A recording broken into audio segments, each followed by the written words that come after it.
Today is May 5th, Climate Impact Day, and I'm reporting from Launceston City Mall, where local action groups are gathering to hold awareness raising about climate change and extreme weather.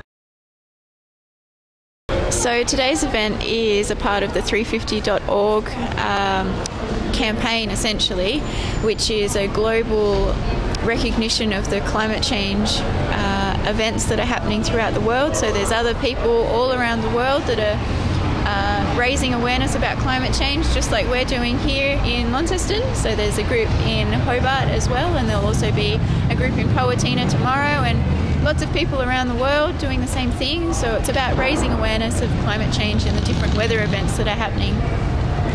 And the Connect the Dots theme is really just about putting the linkages together and looking at all of the weather events and, is it really a coincidence? How can it be a coincidence?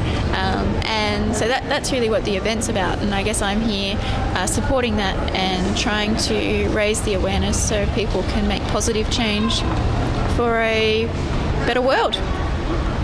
And what do you say to people who are climate skeptics, climate change skeptics? I try not to go into the actual debate over climate change with them. I think it's really just diverging straight away from that and looking at the way we're living now and talking about getting back to basics, because that's actually what makes us happy anyway. So growing your own vegetables, riding to work on a bike, they're not evil things. You don't have to be a climate change believer, so to speak, which I guess there are still people out there that fit into that category to support the cause. There doesn't need to be an argument there. You can just look at the initiatives around how to live a better way of life. I've been interested in how climate change affects the poor people of the world for a long time, and I'm so thrilled to have got together with a bunch of students and quite a wide range of people to get this happening. And the other day I was listening in on a phone conference for people all over the world talking about today, and little old Launceston. Our photo's going to go up on the international website and it'll be great. Well, I think the last season, I don't remember April being like it's been. April's been more like June, and I don't know, there's definitely changes in the weather. And I used to go up north to get away from the cold, but now even they're not having the hot days I used to have when I look at see the temperatures that are on the radio, etc., and TV. They're getting weather that's not as hot as usual, I think. So I don't know how it's changing in all directions. And there's all sorts of extra terrible things like typhoons and cyclones and earthquakes, and it's just... Climate change is obviously very important for all of us, and what it means for us in particular is the changes to the weather patterns, and we see that quite often with the heavy rainfalls that we get in the northeast in particular.